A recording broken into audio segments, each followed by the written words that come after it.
예수님의 무덤과 십자가의 거리를 생각해 보신 적이 있으십니까? 명성교회는 십자가가 많이 있습니다. 그런데 명성교회에 우리가 발견하지 못한 여러분의 자리에 바로 예수 그리스도의 무덤이 함께 자리하고 있습니다. 그래서 우리는 부활절을 맞아서 다시 한번 우리 교회에 빈 무덤이 있는지 확인해 봐야 합니다. 우리는 교회에 들어오면 당연히 십자가를 먼저 보게 되지만 우리 안에 무덤이 있는가? 바로 이곳에 부활의 역사가 있고 예수 그리스도께서 다시 살아나신 그 기적이, 그 은혜가 있는지를 확인해야 할 줄로 믿습니다. 예수님 부활하셨습니다. 예수님 부활하셨습니다.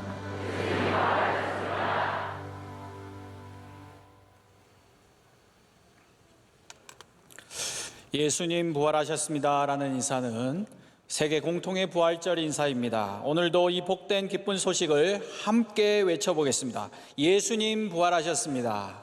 예수님 부활하셨습니다. 이제 다 함께 일어나셔서 부활의 기쁨을 찬양하겠습니다. 찬송가 165장입니다.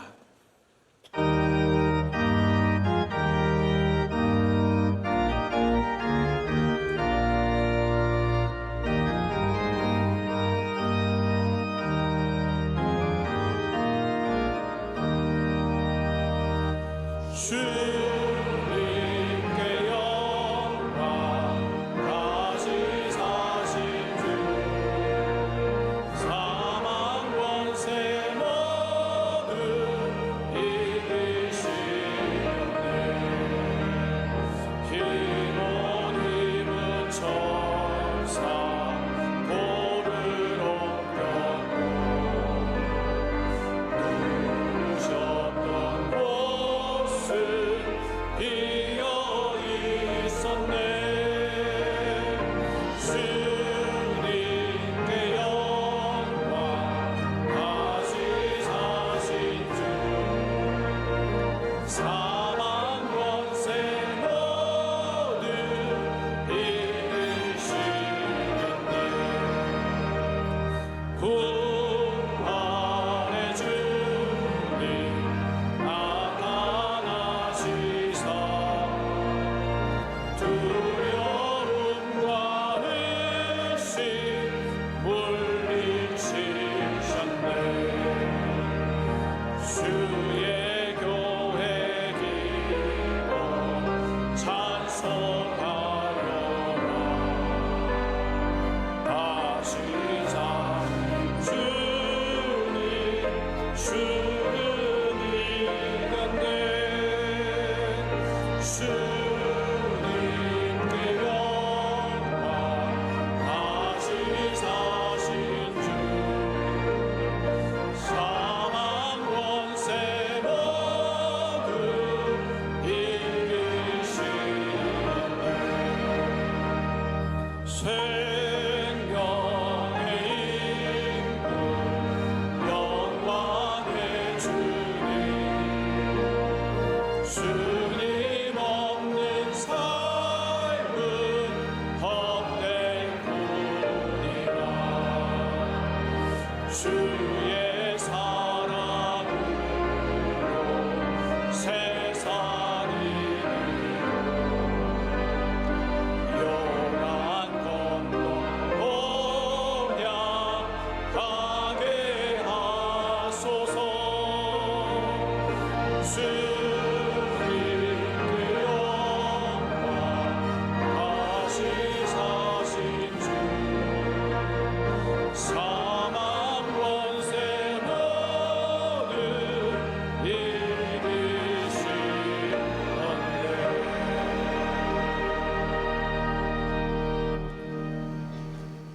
이하룡 안수 집사님과 민영남 권사님께서 기도 인도하시겠습니다. 할렐루야. 사망의 권세를 이기시고 부활하신 주님을 찬양합니다. 우리의 죄 때문에 십자가에 못 박히시고 찢기시고 피 흘리심으로 우리도 새 생명을 얻게 하시니 감사합니다. 아멘. 우리는 연약하여 주님의 핏값으로 얻은 구원의 기쁨을 누리지 못하고 세상의 근심과 걱정으로 살아가고 있습니다. 이 시간 회개하오니 용서하여 주시고 긍휼을 베풀어 주옵소서. 부활하신 주님께서 우리의 심령에 임하셔서 주님과 함께 부활하여 새 생명을 얻은 그 기쁨이 우리의 삶 속에 차고 넘치게 하시고 세상에 그 기쁨을 나누어 주는 자가 되게 하옵소서. 이 나라와 이 민족을 불쌍히 여기셔서 이 땅에 평화가 있게 하시고 대통령과 위정자들이 살아계신 하나님을 경외하고 하나님의 뜻에 따라 이 나라를 이끌어가게 하옵소서. 국내 및 해외 선교 사역을 주님께서 인도하여 주시며 선교사님들을 안전하게 지켜주시고 성령님의 위로와 사랑으로 새 힘을 얻게 하옵소서. 아멘. 거룩한 부활절 기쁨의 예배에 참여할 수 있음을 감사드립니다. 주께서 세우신 명성교회 위에 베풀어 주신 말할 수 없는 은혜에 감사드리며 이 모든 것이 하나님의 은혜임을 고백합니다. 이후로도 주님 오실 때까지 주님의 빛을 비추어 어두운 세상을 밝히는 등불이 되게 하시고 주님의 선한 도구로 사용되어지기를 사모합니다. 하나님의 은혜로 세우심을 입은 담임 목사님께 성령 충만으로 동행해 주시고 언제나 말씀의 샘이 마르지 않게 은혜를 주옵소서. 오직 주님의 신앙으로 하나님 나라와 교회를 위해 헌신하시는 원로 목사님께 갈렙과 같은 강건함을 주시고 비전 선교의 은혜를 주옵소서. 이 시간 목사님을 통해 선포되는 말씀으로 부활하신 주님을 만나는 은혜를 주시고 오늘 부활절 모든 예배 순서를 통해 주님께만 영광 되기를 바라며 세상에서 부활의 주님을 전하는 빛의 자녀로 살아가게 하옵소서. 사망 권세 이기시고 부활하신 예수님의 이름으로 기도합니다. 아멘.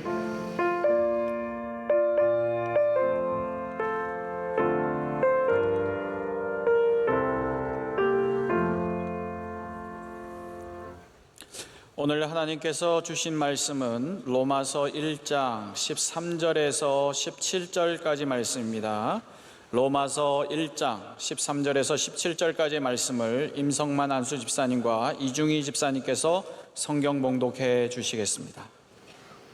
형제들아, 내가 여러 번 너희에게 가고자 한 것을 너희가 모르기를 원하노니 이는 너희 중에서 다른 이방인 중에서와 같이 열매를 맺게 하려 함이로되 지금까지 길이 막혔도다. 헬라인이나 야만인이나 지혜 있는 자나 어리석은 자에게 다 내가 빚진 자라. 그러므로 나는 할 수 있는 대로 로마에 있는 너희에게도 복음 전하기를 원하노라. 내가 복음을 부끄러워하지 아니하노니 이 복음은 모든 믿는 자에게 구원을 주시는 하나님의 능력이 됨이라. 먼저는 유대인에게요 그리고 헬라인에게로다. 복음에는 하나님의 의가 나타나서 믿음으로 믿음에 이르게 하나니 기록된 바 오직 의는 믿음으로 말미암아 살리라 함과 같으니라. 아멘. 특순 시간입니다. 향유옥합 세상의 빛 연합중창단과 자녀들, 중고등부 성악 전공자들로 구성된 새싹 솔리스트가 연합하여 하나님께 찬양 올리겠습니다.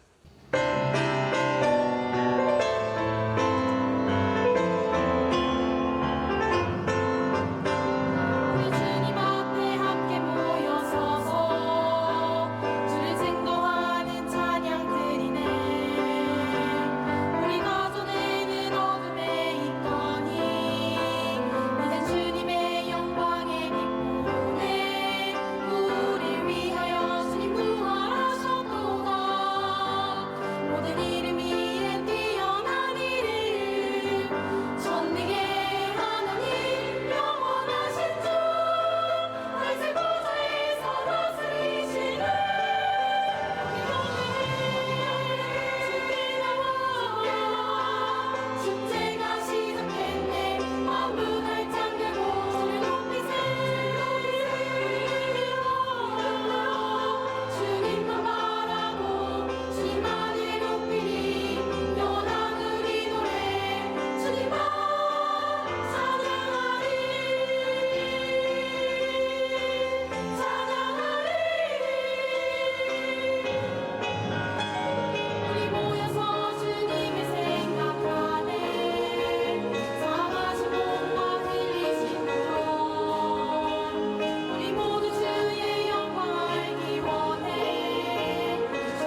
기도 열심히 하는 찬양대가 찬양으로 하나님께 영광 돌리겠습니다.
말씀으로 은혜 받는 시간입니다. 담임 목사님께서 나오셔서 하나님은 누구신가라는 제 말씀 주실 때 큰 은혜의 시간 될 줄로 믿습니다. 네, 모든 순서와 찬양이 하나님께 큰 영광이 된 줄로 믿습니다.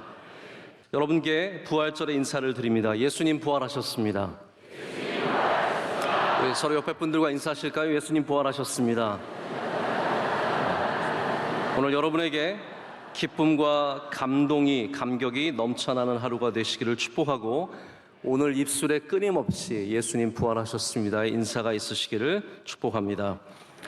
우리 예수님을 믿는 사람에게는 아주 근본적인 신앙의 바탕이 있습니다. 그것이 바로 십자가와 부활입니다. 십자가와 부활이 없는 신앙은 온전한 신앙이라고 말할 수 없습니다. 우리 기독교의 가장 근본적인 신앙의 모습입니다.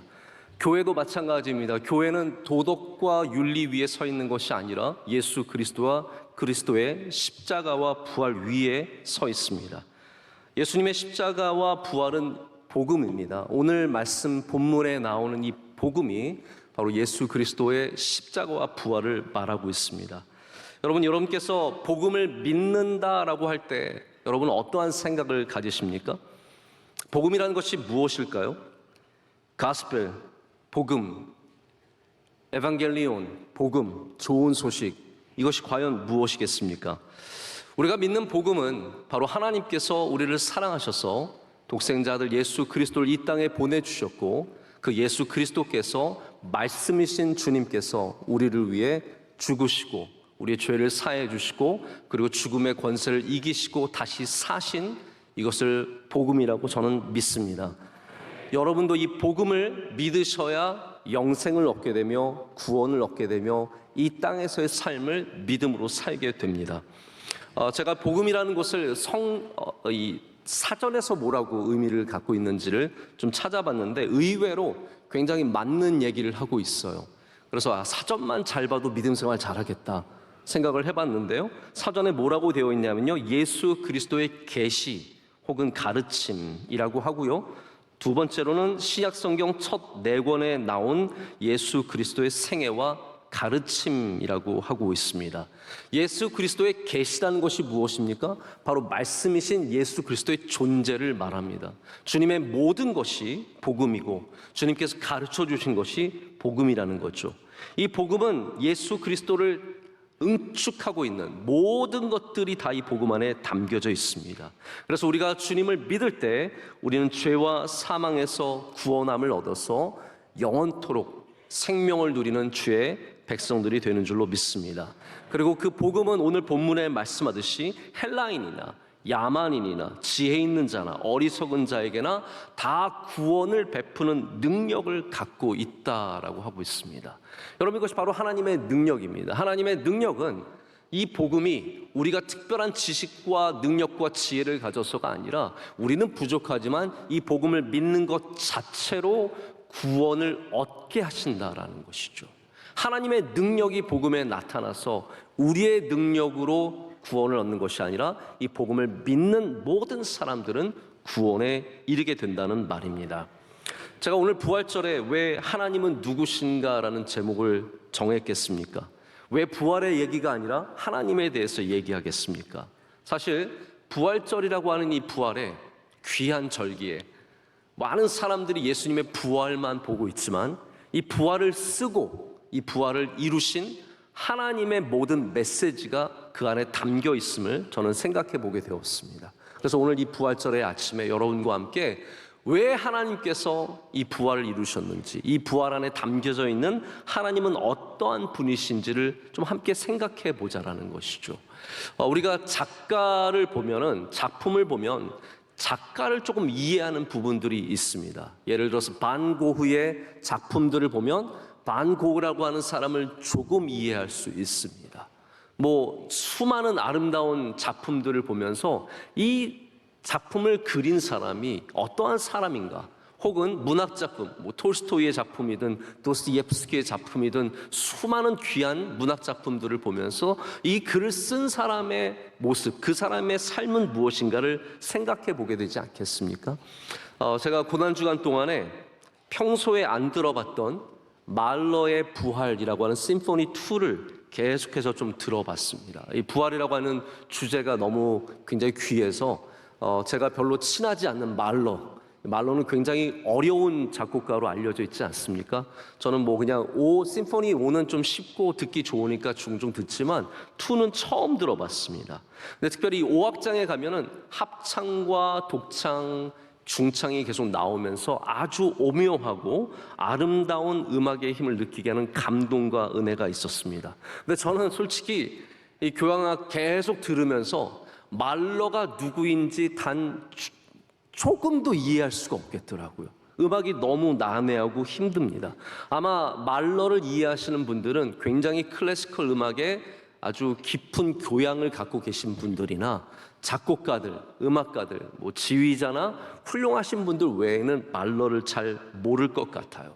그러나 여러분, 우리가 작품을 자꾸 보게 되고 작품을 사랑하게 되면 그 작품의 저자를 알게 됩니다. 제가 드리고 싶은 말씀은 이겁니다. 우리가 정말로 예수 그리스도를 사랑하고 예수님의 말씀과 복음을 사랑하게 되면 그 모든 저자이신 하나님을 알게 된다라는 거예요. 근데 이것은 말로처럼 어렵게 하는 것이 아니라 여러분 성경을 믿고 따라가면 성령께서 여러분의 마음의 문을 여셔서 하나님을 알게 하는 은혜를 주신다라는 겁니다. 오늘 그래서 우리는 이 부활절 예수님의 부활을 보면서 이 부활의 모든 이 복음의 저자이신 하나님이 어떠한 분이신지를 생각해 보기를 원합니다. 제가 오늘 시간상 여러분께 두 가지만 좀 말씀을 드리고자 합니다. 그 첫 번째가 바로 능력의 하나님이십니다. 능력의 하나님. 여러분, 하나님은 능력이 있으신 분이십니다. 그 능력이 바로 이 부활을 통해서 나타나게 됩니다. 살리시는 능력, 죽은 자 가운데서 생명을 일으키시는 능력을 보게 되며 이것이 하나님의 능력의 정점에 있다는 것을 우리는 믿음으로 고백을 하게 됩니다. 제가 하나 좀 이야기를 드리고자 합니다. 우리나라는 이제 보통 결혼을 하고 나면 고부 갈등이 있다라는 얘기를 듣게 되지 않습니까? 며느리와 시어머니가 사이가 별로 안 좋대요. 근데 제가 보면은 꼭 굳이 그런 건 아닌데 이제 몇몇 사람들이 그러다 보니까 이걸 좀 더 부각되게 가르쳐주고 그렇게 알고 지내는 것 같습니다. 근데 서양 문화는 반대입니다. 서양 문화는 고부 간의 갈등은 별로 얘기하지 않고요. 장모와 사위가 굉장히 갈등이 많은 것으로 이렇게 이미지가 굳혀져 있습니다. 그래서 서양 사람들은 결혼하고 나면 장모와 사위가 싸워요. 항상 싸움. 사위는 참견하는 장모가 싫고 장모는 사위를 보면 다 못마땅하고 아마 지금까지 장모님 마음속에 여러분들 마음속에 사위가 못마땅한 것들이 있었으면 나는 외국 사람인가 보다 생각하시면 됩니다. 근데 여기 평소에 장모님과 사이가 좋지 않았던 예수님을 믿지 않던 한 사위가 있었습니다. 근데 장모님의 평생 소원이 성지를 한번 순례를 하는 것이었기 때문에 어쩔 수 없이 장모님을 모시고 아내와 함께 성지를 가게 되었습니다. 가서 여행을 한참 하는 중에 그만 장모님이 몸이 편찮아지시더니 위독해지시더니 그만 거기서 돌아가셨어요. 이거 진짜 이야기가 아니니까 너무 심각하게 듣지 않으셔도 실화가 아닙니다. 그래서 이분이 수소문을 해서 장의사를 찾아갔습니다. 그랬더니 장의사가 말하기를 어머니를 고국으로 모셔가서 거기에 장례를 치르고 싶으면 우리가 보내는 비용이 한 5,000불 정도 든다. 꽤 많은 돈 아닙니까? 우리나라 돈으로 한 600만 원 이상 드는 거죠. 그런데 만약에 이 성지에 장모님을 묻고 싶으면 150불, 20만 원이면 해결된다 라고 얘기를 했습니다. 뭘 하겠냐라고 했더니 이 사위가 조금 멈칫하더니 고민을 하더니 저는 저의 장모님을 고국으로 모셔가고 싶습니다. 제가 5,000불 드리겠습니다. 장의사가 이해가 안 되는 거예요. 다시 한번 설득하려고 150불이면 정말 모든 사람들이 그렇게 묻히고 싶어하는 성지에 묻힐 수 있는데 왜 굳이 비싸게 돈을 내면서 고국으로 모셔가려고 하느냐 했더니 이 남자가 잠깐 멈칫하더니 답을 하기를 2000년 전에 한 사내가 여기서 3일 만에 부활했는데 저는 조금의 가능성도 저희 장모님에게 남겨두고 싶지 않습니다 라고 얘기를 했다고 합니다. 그럼 물론 이거는 진짜 있었던 일은 아니지만 여기 예수님을 믿지 않았지만 하나님의 능력을 마음속에 생각해 본 한 이야기가 있습니다. 여러분, 우리는 혹시 반대 아닙니까? 우리는 예수님은 믿고 있지만 하나님의 능력은 여전히 믿지 못하는 모습을 갖고 있지는 않습니까? 오늘 이 아침에 부활절을 맞아서 여러분에게 능력의 하나님, 하나님의 능력을 믿는 믿음이 있으시길 축복합니다. 하나님은 죽은 자를 살리시는 분이시라는 거죠.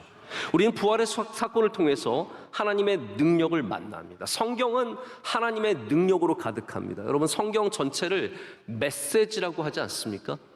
이 하나님의 메시지, 그 메시지가 예수 그리스도 복음이 되었는데 이 복음 안에는 하나님의 능력이 담겨져 있다라는 거예요. 창세기에도 하나님의 능력이 계속해서 반복해서 나타납니다. 출애굽기로 들어가면 홍해를 가르시는 하나님의 이야기가 나오고, 광야에서 만나와 메추라기를 먹이시고, 그리고 구름 기둥과 불 기둥으로 인도하시는 하나님의 능력이 나옵니다.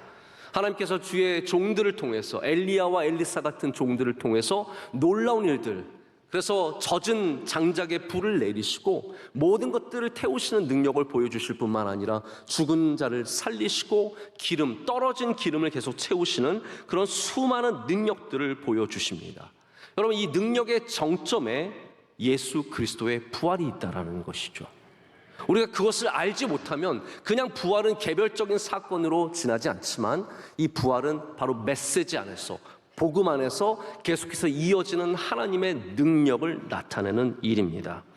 저는 그렇게 생각합니다. 우리가 많은 사람들이 하나님의 능력을 들었지만 믿지 않고 있습니다. 이거는 온전한 믿음이라고 할 수 없는 거죠. 이스라엘 백성들이 여리고에 정탐하러 갔던 사건을 여러분 기억하실 겁니다. 정탐을 하러 가서 거기에 있는 한 여인을 만났습니다. 그 여인의 이름이 라합이었습니다. 기억이 나시죠? 라합은 어떤 믿음을 갖고 있었냐 하면, 많은 사람들이 이스라엘이 애굽을 탈출해서 광야를 지나서 가나안에 오기까지 하나님께서 그 가운데 어떠한 놀라운 일들을 행하셨는지를 사람들이 다 들었습니다. 근데 라합이 말하기를, 내가 그 이야기를 듣고 하나님의 놀라우신 능력을 보고 듣고 나는 거기에 믿음을 갖게 되었다라는 거예요. 그게 하나님께서 기뻐하신 라합의 믿음이었습니다. 여러분, 믿음이라는 것이 무엇입니까? 하나님이 행하시는 일들을 듣고 그 하나님의 능력을 내 안에 받아들이는 것입니다. 하나님께서 홍해를 가르시는구나. 하나님께서 아말렉을 물리치시는구나. 하나님께서 반석에서 물이 나오게 하시는구나. 오늘 부활하신 예수 그리스도의 그 복음 안에 임한, 복음 위에 임한 하나님의 능력을 믿을 때 우리 또한 라합의 믿음처럼 하나님의 능력을 믿는 믿음을 갖게 될 줄로 믿습니다. 오늘 본문의 말씀은 이 로마서는 사실 모든 한 구절 한 구절이 귀한 성경이거든요. 참 한 장 한 장 쉽게 넘어갈 수 없는 귀한 성경인데, 그 중에서도 핵심 구절 중에 하나가 오늘 말씀 가운데 있습니다. 16절 말씀이죠. 내가 복음을 부끄러워하지 아니오려니 이 복음은 모든 믿는 자에게 구원을 주시는 하나님의 능력이 됨이라. 아멘. 이 복음에는 하나님의 능력이 들어 있습니다. 우리가 능력이 있어서 이 복음을 믿고 이 복음으로 말미암아 구원을 얻게 되는 것이 아니라, 야만인이나 헬라인이나 배운 자나 못 배운 자나 가진 자나 없는 자나 상처 입은 사람이나 세상에서 소외받은 사람이나 누구든지 이 복음을 붙잡으면 그 안에 있는 하나님의 능력이 여러분을 붙잡아 주시고 구원을 이루신다라는 겁니다. 오늘 이 아침에 이 복음을 붙잡으시기를 축복합니다. 하나님의 능력을 믿는 믿음을 가지시기를 축복합니다. 우리의 세계관이 무엇입니까? 내가 갖고 있는 세계관은 부활이 존재할 수 없습니다. 우리 이 세상의 월드뷰라고 하는 세계관은 하나님께서 이루시는 역사, 이 능력들을 절대로 다 믿을 수가 없습니다. 왜냐하면 내 세계관에서는 불가능한 일이에요. 내 세계관에서는 오병이어는 불가능한 일입니다. 내 세계관에서는 나사로가 살아난 일은 불가능한 일입니다. 하지만 우리의 마음의 문을 열어서 하나님의 창조하신 능력의 세계관을 붙잡게 되면 우리는 그 안에서 하나님께서 이루신 일들을 믿게 될 줄로 믿습니다. 신약 시대에도 부활을 믿지 않았던 예수님 시대의 사람들이 있었습니다. 바리새인과 사두개인들을 구별할 수 있는 가장 쉬운 기준이 뭐냐면 부활을 믿느냐 믿지 않느냐였습니다. 사두개인들은 부활을 믿지 않았습니다. 바리새인들은 부활을 믿었습니다. 그래서 사두개인들은 예수님께 오면은 항상 부활에 대한 아주 곤란한 질문을 던졌습니다. 여기 마가복음에 예수님께서 사두개인들을 만나시는 장면이 12장에 나옵니다. 사두개인들이 예수님 만난 다음에 어려운 질문을 하나 던졌습니다.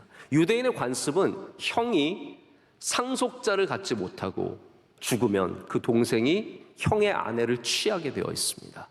그러니까 이 문제를 가지고 나와서 예수님께 묻기를 7 형제가 있었는데 다 아이를 낳지 못하고 죽었습니다. 자, 그럼 나중에 부활했을 때 이 여자는 누구의 아내가 되는 것입니까? 여러분, 굉장히 아주 쏠쏠한 질문이죠. 아주 어렵고 곤란한 질문이죠. 근데 예수님께서 이 부활의 논쟁에 빠져들지 않으십니다. 예수님께서는 논쟁을 거부하시고 오직 권위로서 말씀하셨는데 뭐라고 말씀하셨냐면요, 예수께서 이르시되 너희가 성경도 하나님의 능력도 알지 못함으로 오해하였다라고 말씀하십니다. 하나님의 능력을 알지 못하면 이러한 부활의 자질구레한 논쟁에 빠져버리게 됩니다. 그러나 하나님의 능력을 알게 되면 우리는 부활 가운데 하나님께서 능력으로 임하실 것을 분명하게 믿고 하나님의 뜻을 이루실 것을 믿게 된다는 거죠.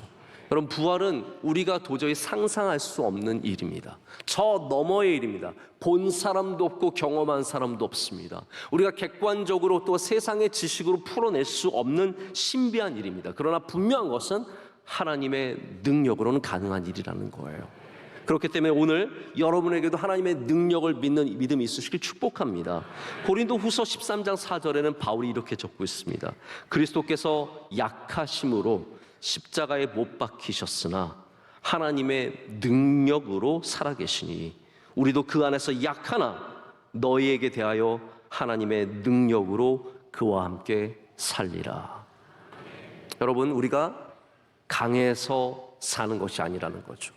우리는 약하나 하나님의 능력으로 살게 된다는 것입니다. 부활의 신앙이 무엇입니까? 내가 연약하고 내가 부족하고 나는 아무것도 할 수 없는 존재이지만 하나님의 능력이 복음 가운데 내게 임하면 우리는 살아나리라는 것이죠. 우리는 살 수 있다라는 겁니다. 우리는 넉넉히 감당하게 된다는 것입니다. 오늘 이 부활에 여러분에게 그러한 은혜와 메시지가 있으시길 축복합니다. 여러분, 부활절은 우리만 은혜 받고 우리만 잔치를 벌이는 날이 아닙니다. 여러분, 우리 기독교의 큰 절기라고 하면은 뭐 몇 가지가 있겠지만 대표적으로는 3가지가 있습니다. 하나는 부활절이고요, 그 다음에는 추수감사절이고, 그리고 성탄절입니다. 자, 추수감사절과 성탄절은 어떻게 보면 세상과 함께 나누는 기쁨이 있고 세상 사람들도 함께 쉽게 접근하는 은혜가 있습니다. 근데 이상하게 부활절은 우리끼리만 모여서, 야, 부활 믿냐? 부활 믿는 사람만 모여봐. 우리끼리만 조용히 어떻게 하는 교회 안의 행사로 멈추는 것 같습니다. 여러분, 저는 그렇게 생각하지 않습니다. 부활에 오히려 우리가 이 세상에 분명한 메시지를 던질 수 있어야 합니다. 이 악하고 어렵고 힘든 이 세상에 우리는 부활의 메시지를 갖고 소망을 전해야 합니다. 제가 어렸을 때는 부활절 날이 결코 체력적으로 만만하지 않은 날이었습니다. 왜냐하면 보통 저희가 새벽 예배를, 연합 새벽 예배를 여의도에서 드렸습니다. 그래서 여의도 광장에서, 저는 여의도 광장이 없어진 것이 참 감사하기도 해요. 그때는 여의도 광장이 있으니까 너무 쉽게 모이는 거예요. 그래서 다 항상 여의도에 모여라. 그래서 저희 새벽에 그 이른 시간에 다 일찍 가서 여의도 광장에서 함께 연합 예배를 전 교회가 같이 드리고, 그리고 뿔뿔이 흩어져서 다시 교회에 와서 예배 드렸던 기억이 너무나 생생합니다. 저희가 언젠가부터 부활절 연합 예배가 없어졌습니다. 각 도시마다 있고 그리고 각 기관마다 연합 예배를 드리지만 한국교회 전체가 드리는 연합 예배는 더 이상 없는 것 같습니다. 그러나 제가 바라기는 오늘 비록 우리가 각각의 교회에서 예배를 드릴지라도 우리는 부활의 메시지로는 하나가 되어야 합니다. 바로 능력의 하나님, 우리 가운데 놀라운 일을 행하시는 하나님의 메시지가 우리와 세상에 전달되기를 원하고, 그 메시지를 통해서 신음하고 아파하고 고통 가운데 있는 수많은 국가들과 수많은 피해자들과 어려운 분들과 힘든 사람들이 이 부활의 메시지를 통해서 다시 소망을 품고 그리고 다시 살아나는 은혜를 누려야 할 줄로 믿습니다. 자, 두 번째 우리가 부활절을 통해서 알게 되는 하나님은 인간의 악함을 선으로 바꾸시는 하나님이십니다. 하나님은 인간의 악함을 선으로 바꾸시는 분이십니다. 하나님 우리가 선하다고 표현합니다. 하나님은 선하십니다. 믿으십니까? 하나님은 선하신 분이십니다. God is good. 하나님은 선하신데 하나님은 단순히 선하기 때문에 선을 행하시는 분만이 아니라 우리 안에 있는 악함과 우리에게 있는 연약함과 우리에게 있는 부족함들을 선으로 바꾸실 수도 있으신 하나님이시라는 거죠. 우리 삶 가운데 일어나는 수많은 어려움들, 환난과 고난과 실패와 좌절과 슬픔과 괴로움과 중독과 얼마나 많은 어둠이 있습니까? 그 어둠을 갖고 하나님 앞에 나아가면 하나님께서 그것을 빛으로 바꾸어 주신다라는 거예요. 그게 부활의 메시지입니다.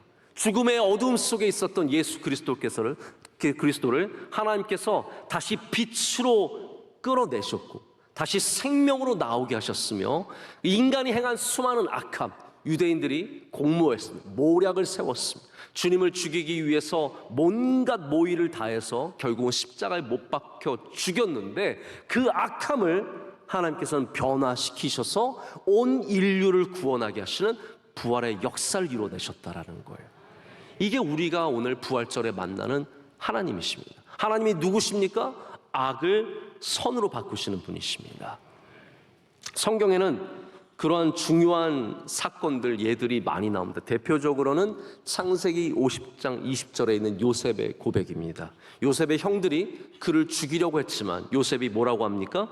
당신들은 나를 해하려 했으나 하나님은 그것을 선으로 바꾸사 오늘과 같이 많은 백성의 생명을 구원하게 하시려 하셨나니. 아멘. 이것이 하나님의 능력입니다. 하나님의 은혜입니다. 저는 오늘 두 가지 키워드를 여러분께 드리고 싶습니다. 하나는 하나님의 능력이며 또 하나는 하나님의 은혜입니다. 부활절에 우리가 만나는 하나님의 은혜는 무엇입니까? 내게 있는 악함과 내게 있는 연약함과 내게 있는 절망을 바꾸셔서 선으로, 소망으로, 기쁨으로 바꿔주신다는 거죠. 여기 요셉을 죽이려고 형들이 별의별 생각들을 다 짰고 그를 결국은 애굽으로 쫓아냈지만 하나님께서 그 모든 것을 선으로 바꾸신다라는 거예요. 이게 하나님께서 하시는 일입니다. 우리 성경에는 그러한 증언들이 많이 있습니다. 에스더서를 보면은 하만이 유대인들을 몰살시키기 위해서 집단 학살을 위해서 모든 모의를 마쳤습니다. 이제 죽이기만 하면 됩니다. 그러나 하나님께서는 그것을 가만히 내버려 두지 않으셨습니다. 이 인간의 악함을 보시고 하나님께서 그것을 선으로 바꿔주셔서 유대인들을 살려주시고 유대인들을 높여주시는 은혜를 주셨습니다. 느헤미야를 보면은 온갖 방해하는 사람들이 나오지 않습니까? 도비아와 산발랏이 끊임없이 느헤미야가 예루살렘 성벽을 재건하는 것을 방해하지만 하나님께서는 느헤미야에게 지혜와 능력을 주셔서 그 모든 방해를 이겨내게 하셨고 승리하게 하셨고 예루살렘을 회복하게 하셨습니다. 여러분 삶 가운데 대적하는 자들이 왜 없겠습니까? 하만 같은 사람, 산발랏과 도비아와 같은 사람들, 우리를 죽이려고 하고 우리를 애워싸고 우리를 십자가에 못 박고 우리를 무덤 안으로 집어넣는 사람이 있지만 우리는 부활의 신앙을 통해서 하나님께서 그것조차도 선으로 바꾸신다는 것을 믿어야 합니다. 오늘 이 아침에 여러분의 삶 가운데 하나님이 이루시는 선이 이루어지시기를 축복합니다. 절망 가운데 머물러 계시지 마시고 부활의 주님을 붙잡으십시오. 나를 애워싸는 사람들이 있더라도 절대로 포기하지 마시고 주 예수 그리스도의 부활을 붙잡으십시오. 그러면 모든 악함이 선함으로 바뀌는 은혜를 경험하게 될 줄로 믿습니다. 우리의 마음으로는 부활을 믿기가 참 어렵습니다. 우리 명성교회에 자주 오셨던 프린스턴 신학교의 이상현 박사님은 부활절날 설교를 하시고 다시 자리로 돌아가서 앉으시면서 마음에 늘 그런 생각을 했대요. 부활이 어디 있나? 부활이 어디 가능한가? 이분은 조나단 에드워즈를 연구한 철학자입니다. 신학자입니다. 세계 최고의 권위자였습니다. 그러나 그 안에는 예수님을 믿어도 부활을 믿을 수 없는 신앙이 있었습니다. 그런데 사랑하는 딸이 한국에서 교통사고로 갑자기 죽게 되면서 이상현 박사님의 마음, 그 신앙의 문이 열렸습니다. 이 박사님은 더 이상 부활이 없는 신앙이 아니라 부활을 온전히 붙잡는 신앙을 갖게 되셨고, 지금 연로하셔서 은퇴하셨지만 여전히 예수 그리스도의 부활을 믿는 신앙으로 살아가고 계십니다. 우리의 마음이 열려야 합니다. 유진 피터슨 목사님의 엠마오로 가는 제자들에 대한 설교를 보면은 예수님께서 두 제자의 성경의 구절을 보면 마음을 열어 성경을 깨닫게 하셨다라는 구절이 나오는데, 그 마음을 연다는 뜻이 부활을 믿지 못하던, 부활을 상상조차 못하던 그 제자들에게 그 부활이 없는 신앙을 깨시고 그 안에 부활의 신앙을 주셨다라는 것으로 표현을 합니다. 여러분, 오늘 이 아침에 무덤만 열리는 것이 아니라 우리의 마음이 열려야 합니다. 성령께서 그 마음에 들어오시면 부활이 없었던 믿음에서 우리가 마음을 열어 성경을 깨달아 하나님을 알게 되어서 그 능력의 하나님께서 부활의 역사를 이루실 것을 믿는 믿음을 갖게 될 줄로 믿습니다. 오늘도 여러분의 세계관이 깨어지고 여러분의 혼자만이 갖고, 여러분이 갖고 공고한 진들이 무너져서 여러분 그 안으로 복음이 들어가 십자가와 부활이 함께 있는 그런 부활의 기쁜 날이 되시기를 축복하며, 여러분의 일상의 삶 속에서도 복음의 부활, 복음의 십자가, 이 복음으로 함께 살아가며 주님과 동행하며 늘 기쁨과 감격이 충만한 날들이 될 줄로 믿습니다. 기도하시겠습니다. 하나님 아버지, 감사합니다. 오늘 귀한 부활의 우리 3부 예배를 통해서 우리에게 은혜를 주시고 하나님의 능력을 알게 하시니 감사합니다. 하나님, 이 시간 우리의 마음이 열리게 하여 주시옵소서.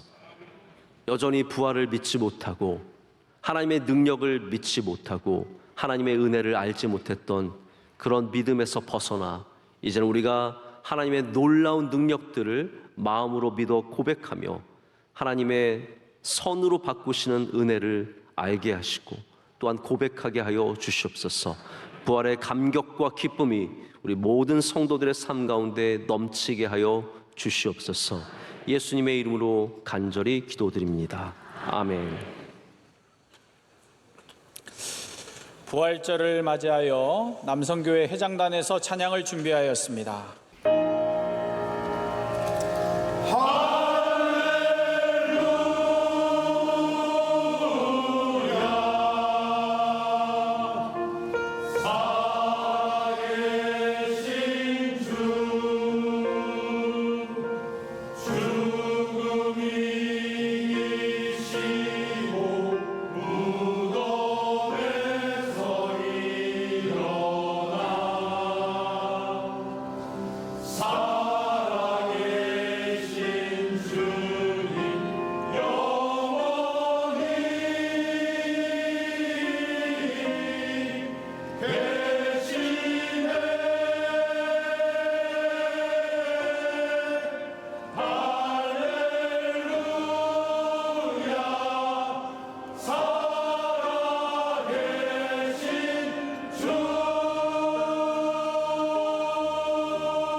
하나님 아버지, 코로나로 인해서 지난 3년 동안 우리는 어두움에 있었습니다.